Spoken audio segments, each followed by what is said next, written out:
Halo kawan TNG, kembali bertemu dengan saya Eko Utomo dari TNG Farm Klaten.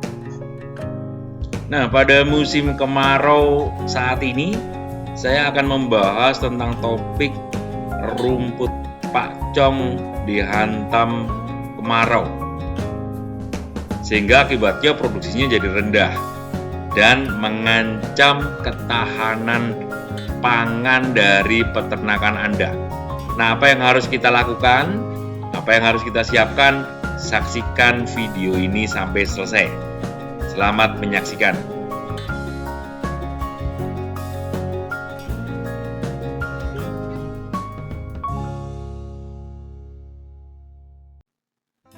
Pakan merupakan komponen terbesar dari biaya-biaya muncul di peternakan kita. Biaya itu besarnya sampai dengan 70% dari total biaya operasional yang harus kita keluarkan. Nah, oleh karena itu, para petani kecil, bahkan juga para petani peternak yang kelas menengah, banyak yang kemudian mengambil aliran beternak dengan mengandalkan sebagian besar pakannya dari pakan hijauan. Nah, pakan hijauan ini biayanya murah karena lahan yang dipergunakan adalah lahan sewa. Dan kemudian pada saat kita tanam, misalnya kita tanami rumput gajah-gajahan, apakah itu pacong, apakah itu gamma umami atau biogen, maka produksinya sangat tinggi, jauh lebih tinggi dibandingkan dengan rumput liar. Kalau di TNG, lokasinya ada di Klaten, TNG menyewa lahan-lahan tegalan. Nah, lahan-lahan tegalan ini adalah lahan tada hujan, sehingga kecukupan air hanya terjadi pada saat musim hujan.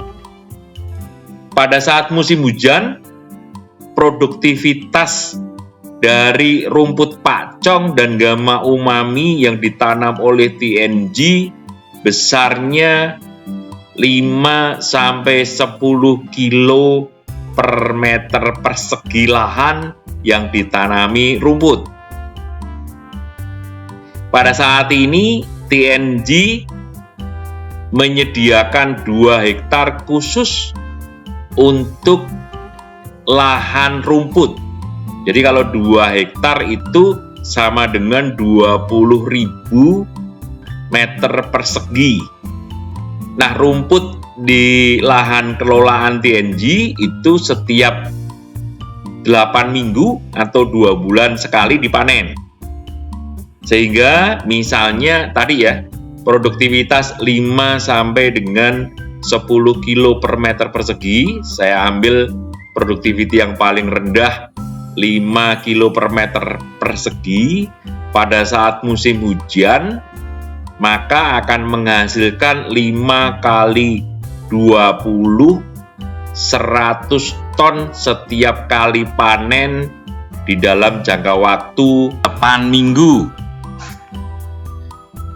Jadi kalau kita hitung total panennya adalah 5 kali 20.000 atau setara dengan 100 ton per 8 minggu.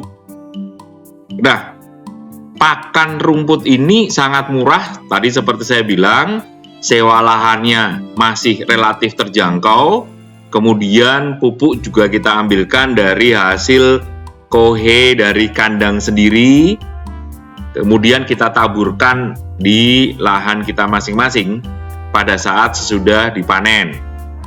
Nah, mari sekarang kita hitung kebutuhan dari ternak di TNG. Nah, pada saat ini TNG menerapkan pakan campuran antara pakan hijauan dan juga ada pakan tambahan yang berupa konsentrat. Untuk pakan hijauan itu mencakup 10% dari berat badan ternak yang ada di TNG. Pada saat ini ternak dewasa yang berupa indukan dan pejantan ada kurang lebih 200 ekor. Misalnya saya rata-rata beratnya adalah 30 kilo, maka masing-masing dari ternak tadi di dalam satu hari membutuhkan 3 kilo hijauan rumput. Nah, 3 kilo tadi dikalikan 200 ekor, maka sehari minimal membutuhkan 600 kilo rumput. Sementara tadi, kalau kita hitung produksi per 2 bulan atau 8 minggu adalah 100 ton, sehingga per hari produksinya adalah 1,7 ton rumput per hari.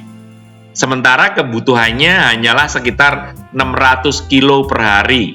Sehingga dengan demikian setiap kali panen, apakah itu panen harian atau panen kalau dihitung secara jangka panjang, maka rumput dari lahan yang dimiliki oleh TNG sangat-sangat mencukupi, bahkan berlebih.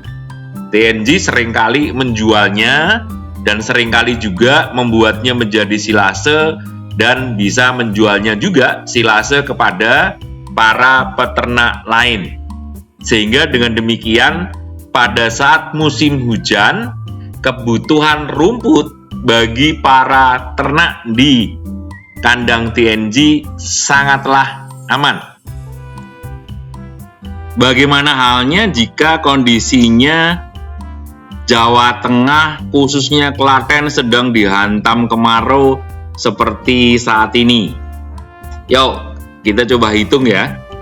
Apakah produksi dari lahan-lahan TNG masih mencukupi? Ternyata sesudah berjalan 2 bulan, 3 bulan kemarau ini, dan kita sudah melakukan panen beberapa, karena setiap hari kita panen ya, itu ternyata produktivitas dari rumput pacong dan gama umami yang tidak mendapatkan air yang cukup karena kemarau yang cukup panjang, yang sudah masuk ke bulan ketiga ini, produktivitasnya turun jauh, anjlok lebih dari 60%, 60 sampai dengan 80%. Produktivitasnya yang sebelumnya 5 sampai 10 kilo per meter persegi per 2 bulan panen atau 8 minggu, anjlok menjadi rata-rata hanya sekitar 2 kilo per meter persegi pada saat dipanen. Nah, tadi lahan yang dimiliki oleh TNG ada 2 hektar atau 20.000 meter persegi. Jika produktivitasnya adalah hanya 2 kilo per meter persegi, maka total panen pada musim kemarau 2 kali 20.000 atau kurang lebih 40 ton di dalam satu kali masa panen 60 hari atau 8 minggu atau 2 bulan. Nah, dengan demikian kalau kita bagi dengan angka 30 hari, 40 ton dibagi 60 hari, maka jatuhnya produksi harian 667 kilo per hari. Sangat pas dengan kebutuhan hijauan dari ternak-ternak yang ada di TNG. Ini benar-benar pas banget. Tidak bisa lagi melayani order request dari rekan-rekan peternak lain yang banyak sekali masuk ke TNG untuk mendapatkan atau untuk membeli baik itu rumput segar maupun silase, karena hanya lahan yang ada, produksi dan panen yang ada hanya bisa mencukupi kebutuhan internal dari TNG. Kalau produksi rumput di lahan turun gara-gara dihantam oleh kemarau, apakah dengan demikian maka pakan ternak akan kita kurangi? Tentu saja tidak kan? Karena kalau pakan ternak kita kurangi, produksi mereka juga akan anjlok, bahkan bisa rusak. proses untuk melakukan perbaikan bisa jauh lebih lama dan lebih mahal. Nah, oleh karena itu, ada beberapa langkah yang harus kita siapkan pada saat menghadapi musim kemarau yang pasti akan datang setiap tahunnya. Nah, langkah yang pertama yang harus kita lakukan adalah jika Anda beternak dengan hijauan lahan pakan, maka teman-teman harus menghitung nih, persediaan lahan itu jangan dihitung berdasarkan rata-rata secara tahunan atau pada saat musim hujan, tetapi Anda harus menghitung berdasarkan productivity pada saat musim kemarau. Sehingga pada saat musim kemarau, pakan Anda masih cukup untuk kebutuhan internal. Pada saat musim hujan, pada saat berlebih, bisa Anda jual. Kemudian langkah kedua yang bisa dilakukan adalah jika memungkinkan lakukan penyiraman pada lahan kering Anda. Nah, sama seperti TNG pada lahan-lahan kering yang di dekatnya ada sungai atau ada sumur bor, maka kita lakukan penyiraman. Kemudian langkah ketiga yang bisa dilakukan adalah membuat stok pada saat panen berlimpah. Bisa dibuat hay atau bisa dibuat silase. Tentu saja Anda harus hitung dengan cermat, karena pada saat membuat silase maka muncul kebutuhan yang namanya tenaga kerja, kemudian kebutuhan wadah drum birunya, dan kemudian juga kebutuhan tempat penyimpanan. Jadi Anda harus hitung dengan cermat ya. Anda bisa lihat di video TNG yang lain. Kemudian alternatif yang terakhir, ini alternatif yang paling mudah tetapi paling tidak enak karena biayanya tinggi, yaitu membeli pakan dari luar. Apakah itu pakan hijauan atau pakan kering untuk tambahan pasokan pakan untuk ternak-ternak Anda. Nah, mana yang paling bagus? Yang paling bagus adalah yang paling sesuai dengan kebutuhan teman-teman nih.